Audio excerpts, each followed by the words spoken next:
नमस्कार मंडळी, स्वागत आहे तुमचं एका नवीन ब्लॉगमध्ये। आता ही पाठीमागे तुम्हाला ज्वारीची कणस दिसते। या कणसांना आपण ही कॅरी बॅग लावतोय। ही कॅरी बॅग कशासाठी लावली जाते ह्याची पद्धत तुम्हाला माहित आहे का?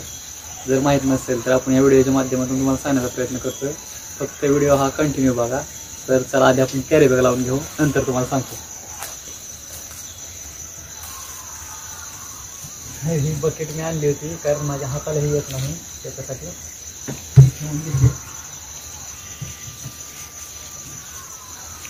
मी हे आधी एक लावून घेतलेली कॅरी बॅग ते, आणि ह्याच्यामध्ये आता आपण दुसऱ्या ठिकाणी लावून घेऊ कॅरी बॅग।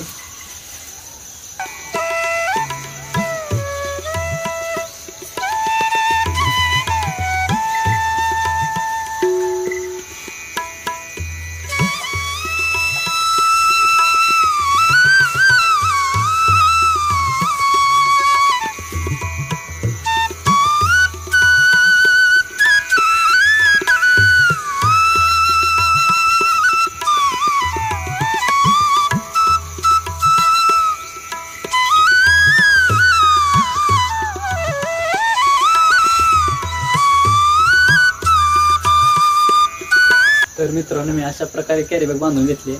ही कॅरी बॅग ह्याच्यासाठी बांधली जाते, तुमची जी चांगल्या प्रकारचे कणस पडलेले आहेत ज्याचे बिया मोठे आहेत ती पाखरं खाऊन जाते ती, आणि आपल्याला नंतरच्या उत्पादनासाठी बियाणं तयार करायचं असतं, त्याच्यासाठी आपण ही कॅरी बॅग लावून घेतली जेणेकरून ह्याचे बिया ही पाखरं खाऊन आणि हे कणीस व्यवस्थित राहू।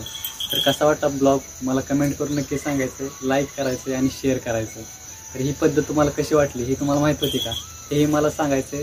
तर चला भेटूया आपण नेक्स्ट ब्लॉगमध्ये। तोपर्यंत जय हिंद, जय